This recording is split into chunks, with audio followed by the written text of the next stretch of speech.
Okay, so let's proceed sa ating lesson 2. Sa ating chapter 1, lesson 2, do, does, and did.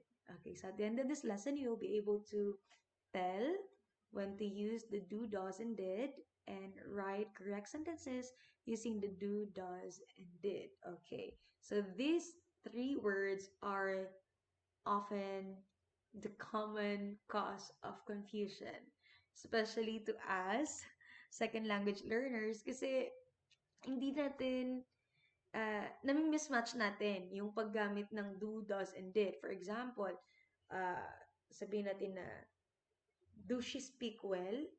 Or, did you eat already? So, yung mga ganun. So, i-discuss ko yun one by one. So, I hope na may matutunan kayo in this lesson.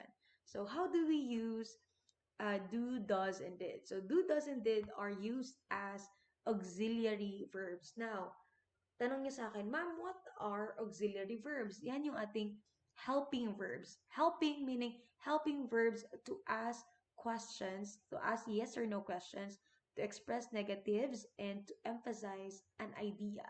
So it helps us to be guided in how to ask questions, how to express negatives, yung not, and how do we emphasize an idea. So yun yung ibig sabihin ni auxiliary verb. It means to help. It is to guide us on how to ask questions, how to express, and how to emphasize.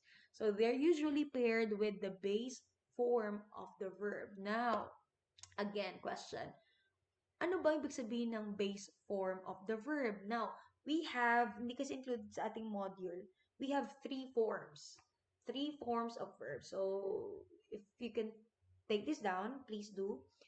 We have the base form, the past form, and the ed form. So, when we say base form, wala talaga siyang halo. Yun yung pinakaugat ng word. Kasi 'di ba, ang word dinadagdagan natin ng s. 'Di ba? Dinadagdagan natin ng s pag plural and dinadagdagan naman natin ng ed kapag past tense or d, 'di ba? So, ang base form, ang big sabihin ng base form is yung root word nung word, yung pinaka-root, okay, pinaka-ugat, sorry. Okay, yun yung three forms of verb, okay? So, ang gagamitin natin when we are using the do, does, and did, the base form lang. Kasi ang nangyayari sa atin, we have this tendency na nagkakamali tayo. Parang, did you went to the office?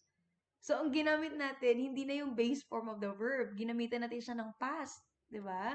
So, din yung mga common misconceptions natin. So, again, three forms of the verb. We have the base form, the past form, yan yung ating past simple tense. And the ed form naman, yan yung ating yung have, yung ginagamitan ng have, yung auxiliary na have. Okay. So, ang gagamitin natin for this lesson ay base form only. Again, walang S, walang ED, at saka walang D. Okay, base form lang talaga yung pinakaugat lang. Okay, so let's proceed dito sa ating letter A. We have asking yes or no questions. So, dito muna tayo sa do. We use do when the subject is I, you, we, or they. Tandaan yan. I, you, we, or they. So, for example, wala yung mga do muna dyan, ha? So, takpan muna natin yan. So, I know you. You come from England. They want to come with us. So, paano mo siya gagawing question form na magsasagot ng yes or no? So, titingnan mo ngayon kung ano yung pronoun na ginamit. Okay? So, kanina pinag-usapan na natin yung pronoun sa lesson 1. So, ano yung pronoun na ginamit? Pag makita mo na si I, tandaan mo, ang gagamitin mo ay do, hindi does. Hindi does I know you. Okay? So, hindi rin, pag nakita mo na si you, ang gagamitin mo ay do, hindi does. Hindi yung does you come from England? Okay? So, yan ang tandaan. I, you, we, or they. Yung apat na yan, pag makita mo na yan, I know you, gagawin, or bibigay ako ng sentences na gagawin yung questions. Tingnan nyo kaagad yung pronoun na ginamit. Yun na agad. Yun na yung tingnan mo kaagad. Ano yung pronoun na ginamit? And then, dun ka magde-decide whether what pronoun will you use. Will you use do or does? Okay, ginagamit din kasi natin ang do sa plural form, tulad ng we or they. Next, let's move on to the does. We use does with third person singular pronouns. Okay, singular pronouns. So when the subject is he, she, or it. So in this case, third person. So we have, yun nga, he, she, or it, and singular. So, yan, he worked with you, she have a car, it snow in winter.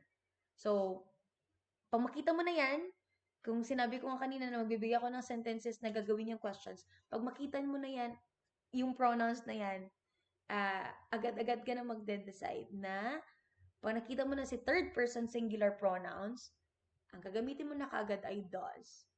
Okay? Again, tandaan natin na kapag mag-identify ka on what to use sa sentence, tingnan mo kaagad yung pronoun. Okay? Or the subject of the sentence.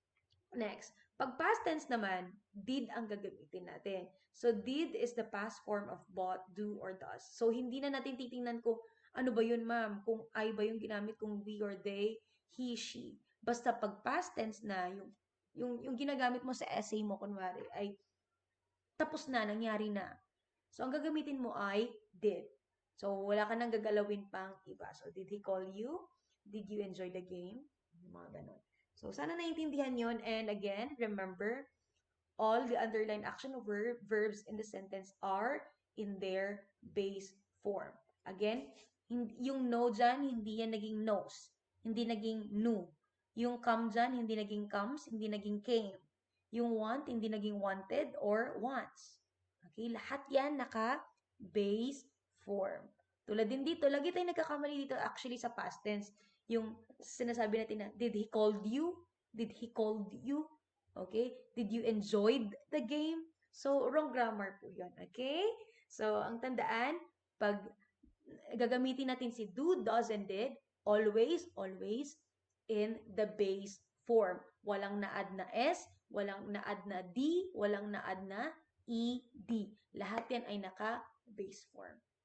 Okay? So, did you eat? Hindi did you ate. Did you sing? Hindi did you sang. Okay? Did you go? Hindi did you went. Okay? So, sana clear yon. Kasi yun yung madalas na nagkakamali tayo, especially when we're speaking. Next, the base... Good morning. Yung manok, nag-ano na. The base form of the verb is its original form, no S, ED, or any other inflections added. Yun yung sinasabi ko kanina. Next, we have number 2 purpose of do, does, and did. We have expressing negatives. So how do we express negatives ba? So it is simply by adding the word not. Okay? So the negative form of do is do not. So in spoken English, it is common to use the contracted form. Contracted means compress. Okay? Contraction. Contraction or contracted form of do not, which is don't. Okay? So, I do not like sport. I don't like sport. Okay? So, paano pag ang nakalagay lang dyan? O, wala mo natin ilagay na do not. Okay? Ang nakalagay lang dyan, I like sport. Okay, ikaw na ngayon ang sasagot. I like sport. Ano ba ang sagot? Do or does? I ang ginamit natin, so balik tayo again dun sa taas. I, you, we, or they. So, ang gagamitin natin ay do. I do like sport. Pero kung i-express natin ng negative, gagawin natin siya ng I do not like sport. Pero kung nagsasalita ka, speaking, mas madaling sabihin na I don't like sport. Sana clear yun. Okay. So, ayun. Next example, we have the negative form of does. So, ang negative form ng does is does not. So, ang contracted form niya ay doesn't. Okay? So, he doesn't like sport. So, tanggalin mo natin yung doesn't na yan or does not na yan.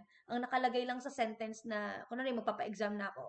Ang nakalagay lang, he likes sport. And then, sinabi ko sa instructions na, make this into a negative form. So, how do you know? So, ang gagawin mo, ano yung pronoun na nakalagay? He. Okay? So, it is a singular, third person singular pronoun. So, ang gagamitin mo ay does. He does. Tapos, negative siya. So, he does not like sport. He doesn't like sport. Either way, it's correct. Okay? Sana naintindihan yon. And then we have the negative form of did is did not, or when in speaking, didn't. So, I did not know you were coming. I didn't know you were coming. So, hindi na natin titingnan kung ano yung ginamit na pronoun. I man yan, he, she, it, ano man yan. Basta pag did na, yun nga, base form ang gagamitin, hindi I didn't knew, hindi I didn't, basta base form, ibig sabihin, walang S at walang ED at hindi naka-past tense. Okay? Yung base form, yung verb. So, pag I did not know you were coming, he did not know you were coming, she did not know you were coming. Wala na tayong pinalitan doon. Okay? Next. Sana clear yon. And then we have emphasizing an idea. So, he always does pay his bills on time.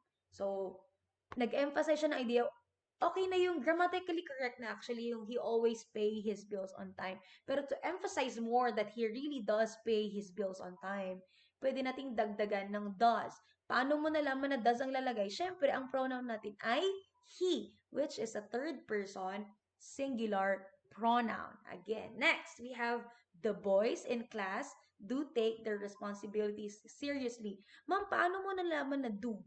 Yung ilalagay, wala namang pronoun, ma'am, boys ang nakalagay. Yung sinasabi ko kanina, na ang do ay ginagamit natin sa plural form or plural subjects, plural nouns. Okay? So, gagamitin natin ay do. Okay? Sana clear yon. The boys in class do take their responsibilities seriously. And then, yung past tense, she did recite her poem so well. Okay, next we have forming WH questions. What, where, why, when. So, in forming the questions, yun nga, titingnan natin yung WH, and then do or does, tapos yung subject, and then the main verb, which is the base form, and the rest of the sentence. So, tingnan natin. Who do you think will win the game? So, paano mo na-decide na, kasi kunwari, nakalagay sa exam nyo, blank yan. Wala yung do, doesn't, and did. So, nakalagay, paano nga siya ma-identify? Tingnan mo kagad yung subject of the sentence or the pronoun.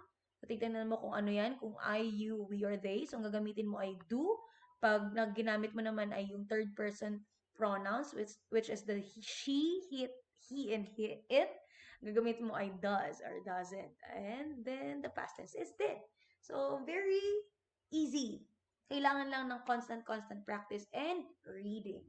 So, and then, the last one is, we have the do, does, and did also function as action verbs. So, Pete always does his assignments before bedtime. So, ma'am, paano mo nalaman na does ang ilalagay? Pete naman yon. So, yung sinasabi ko kanina nga na, ang does ay for singular, ang do is for plural. Okay? Plural subjects. Okay. So, since Pete is only one, ang gagamitin mo ngayon ay does. So, it can also function as an action word or action verb. Next, volunteers do a lot of work around the town during disasters. Volunteers. So, walang pronoun, ma'am. Wala akong nakitang we. Wala akong nakitang they. Wala akong nakitang you at saka I. Ma'am, paano mo nalaman na do ang ilalagay? Again, volunteers ay in plural form. Okay, so you will use the do. Okay? Do auxiliary verb. Next, Jill did a great job on his history report for school. So, ayun lang. Yun na yung end ng ating lesson 2. So, I hope na clear sa inyo and research more and read more on the examples and practice. I will give practice test soon sa ating lens. So, sa ating portal. So, keep on track on that and always practice. Yun yung key to really master the use of the do, does, and did. Okay, I hope you have learned something and I'll see you sa lesson 3. Bye!